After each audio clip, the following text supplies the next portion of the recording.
Yeah, that's what I was saying. Anyway, Earl's coming to the table here to break. You know, Earl's been in this game a long time. He's a character. Literally. A lot of people don't know. A lot of fictional characters based on real pool players. For instance, Minnesota Fats from that Hustler movie with Paul Newman. That's based on an old pool player named Fats Wanderone. He was a fat fella, that's why I had that name. And Earl, well, he's the basis for Rorschach from The Watchmen. See, Alan Moore used to play pool with Earl, and before every set, Earl would yell at the top of his lungs, "I ain't playing pool with you, you're playing pool with me." And that scared people real good. So Alan put that in his picture book. And he made a lot of money off that. You know, I asked him one time, "Alan, why didn't you put any pool in The Watchmen?" And he told me, "Not commercially viable." That's all he said. So what Alan did is, instead of setting that scene in a pool room, he put it in a maximum security prison, which he said was just more palatable to people. I mean, that makes sense to me. You know, I've been in a lot of pool rooms, and I'd rather spend time in the slam.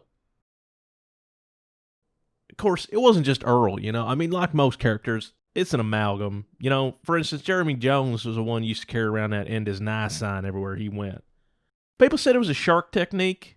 You know, it's distracting as hell. You're trying to shoot the 9 ball, somebody's screaming about the end of the world, waving a sign about. But I spoke to him back then. I think the man was sincere. He had a deep religious belief in him.